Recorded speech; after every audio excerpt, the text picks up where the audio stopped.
évident pour laquelle il faut exposer et qualifier et poursuivre les crimes du FPR. Ce sont évidemment les guerres interminables au Congo.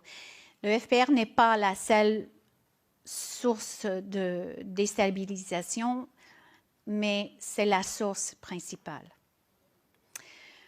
Au Kasaï, en 2016-2017, plus de 5000 Congolais ont perdu la vie et 1 million ont été déplacés au Kasaï, une province riche en diamants, où un chef de guerre, un commandant dans l'armée congolaise, qui s'appelle Eric Ruho-Imbere, ordonnait les massacres.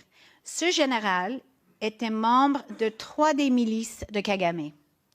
Depuis plus de 2 décennies, Ruho-Imbere est parmi de nombreux rebelles Tutsis qui ont commis des atrocités au Congo et ensuite ont été intégrés dans l'armée congolaise. Ces rebelles ont provoqué le chaos et se battent pour les ressources, la terre et le pouvoir. Oh. Yeah. Pardon.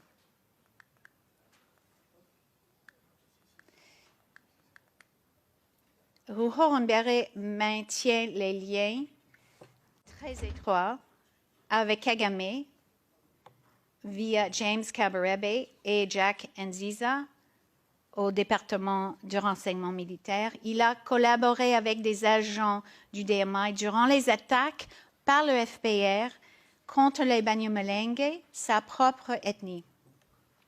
En 2017, 2 experts qui travaillaient pour l'ONU, l'Américain Michael Sharp et la Suédoise Zaida Catalan, ont été sauvagement massacrés pour avoir mené une enquête sur la violence au Kasaï. Je voulais juste terminer avec un mot sur l'extermination du peuple nandais à Beni. On a mentionné Beni ce matin. Les réseaux criminels du M23, une milice de Kagame, sont toujours actifs au Congo. L'ancien directeur du renseignement général Delphin Kayimbi, récemment mort en détention, a été un membre de l'AFDL, les rebelles de Kagame, en 1996, et a fait du recrutement en 2017 pour le M23.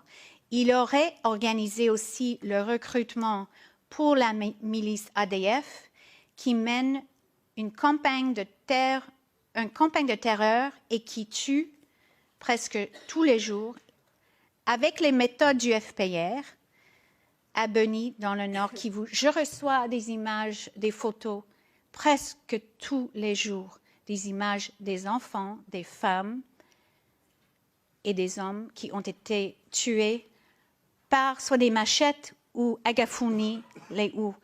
Et on coupe l'os occipal ici. Ce que le FPR avait fait durant le génocide et après, ce sont des tactiques du FPR. L'objectif de cette campagne, c'est de s'emparer de la terre et de l'exploiter. Je termine avec une citation de Jean Jaurès, son discours à la jeunesse en juillet 1903.